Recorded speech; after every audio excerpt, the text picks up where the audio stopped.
And now, marine weather around Alaska. Welcome aboard. I'm meteorologist Peter Chan, coming to you from the National Weather Service in Alaska region, and this is your Alaska Marine Weather Outlook on Monday, May 19th, 2025. And starting with the state of the sea ice, the ice is really melting off quickly now throughout the central northern Bering Sea, with open water becoming more prevalent. We see a large area of open water now across Norton Sound and areas north of St. Lawrence, I should say west and north of St. Lawrence Island, and up through the Bering Strait up into the lower Chukchi Sea. And this trend will continue as we head into the early summer season. But in the meantime, we have a few weather systems to contend with. Late tonight into Tuesday morning, there is going to be an area of low pressure crossing Haida Gwaii with a few showers, more in the way of rain along the British Columbia coast. Further north, it's the snow up here along the Brooks Range north slope. As much as 6 to 12 inches of snow could fall along the Dalton Highway as it goes through Adigan Pass. And then southwestward, we have this low that's scooting along east-southeastward. And as we get into Tuesday afternoon, we expect that low to continue to progress eastward with an occluded front. Some of this moisture will try to get pulled back up along the Alaska Peninsula, Kodiak Island.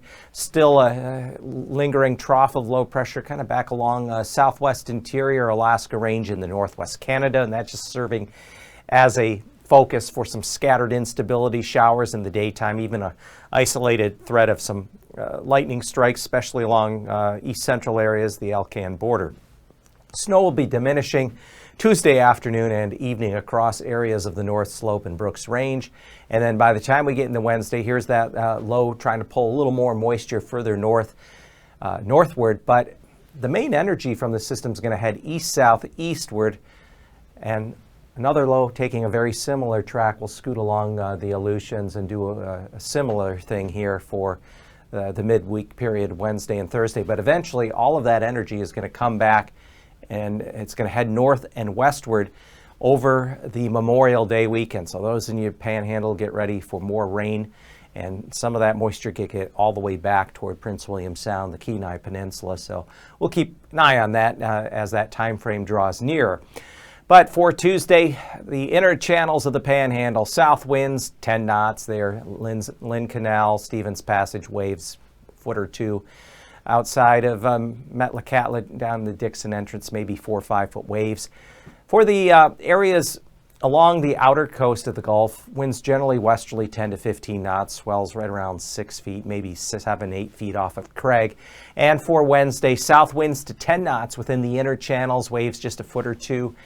For the outer coast, look for southwesterly winds south of Sitka, 10 knots, southerly off of Sitka, and turning more southeasterly outside of Yakutat Bay, and we're looking at swells only 4 or 5 feet.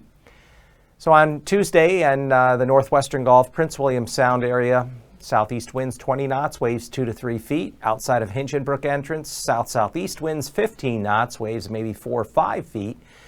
And Cook Inlet, lower Cook Inlet and northeast of Kodiak Island, west winds 20 knots, waves 4 or 5 feet. Once you get north of Anchor Point, now toward upper Cook Inlet, winds generally south 15 to 20 knots with waves running 3 or 4 feet. And then Wednesday, winds are going to pick up across the Kennedy entrance, lower Cook Inlet, as a result of low pressure that's just southwest of Kodiak Island. So easterly winds of 30 knots there on Wednesday. And we'll see northeast winds upper and middle Cook Inlet at 15 knots with waves running a few feet. And then for the area outside of Hinchinbrook entrance into Prince William Sound, southeast winds 15 to 20 knots, waves running a few feet within Prince William Sound and maybe 4 feet, 5 feet off the Kenai coast and outside of Hinchinbrook. So on Tuesday, we're looking for Kodiak Island to experience west-southwest winds 20 knots. As we go down along the Alaska Peninsula, we can see the influence of that low that's going to be working its way eastward. So as that happens out ahead of it, look for southeast to south winds around 20 knots across the lower half of the Alaska Peninsula. And then on Wednesday, that low sitting just kind of east of Chiknik and southwest of Kodiak Island. We have east-northeast winds to 25 knots across Bristol Bay, Shelikof Strait. And then on the back circulation of the low, northwest winds to 30 knots either side, Cold Bay and False Pass. Waves could be as high as 10 feet there, just outside of Cold Bay. And then across the Aleutians, Tuesday, there's that low. It's going to be heading eastward. So ahead of it, south winds 25 to 30 knots over the eastern Aleutians, Unalaska to Nikolsky. Those winds become more southwest-west at around 25 to 30 knots, though could be locally as high as 35-knot gale force winds between Kiska and Adak. And then on Wednesday, in the wake of that first low passing just southwest of Kodiak Island, could be 35-knot gales out of the northwest there, far eastern Aleutians at Unalaska, Dutch Harbor. Those winds turn back around to the east, Atka to Adak, 20 knots, and then generally in the 20 to 25-knot southeast winds west of Adak through Kiska and Shemya. Along Bristol Bay here Tuesday, look for a southwest wind into Bristol Bay, 10 knots. Variable winds only around 10 knots within Kuskokwim Bay, and then northeast winds 10 to 15 knots across Norton Sound down along the lower Yukon coast, with 20 to 25 knot northeasterly winds from St. Matthew down to the Pribilovs. And for Wednesday, stronger east winds to 25 knots within Bristol Bay, north winds of 20 knots out of Kuskokwim Bay, and all along from Nome down to Emonic there in that wider part of the Norton Sound along the lower Yukon coast, we can expect northerly winds 20 knots extending out to St. Matthew, and as high as 25-knot northerly winds around St. Paul and St. George, where waves could be as high as 7-8 feet. Across the lower Chukchi Sea on Tuesday and through the Bering Strait to the north side of St. Lawrence Island, generally northerly winds 20 to 25 knots, where you do have some open water. Waves could be as high as 4 feet.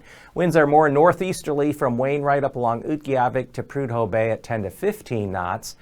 And then on Wednesday, we find some lighter winds around Kaktovik, northeast 5 knots, generally north-northeast winds 15 to 20 knots from Prudhoe Bay down through off of Wainwright. But then those northeast winds again turn northerly on Wednesday through the lower Chukchi Sea, through the Bering Strait, generally in the 20 to 25 knot range, and that would extend along the west side of the Seward Peninsula, Wales to Port Clarence, as well as on the north side of St. Lawrence at Savunga and Gamble.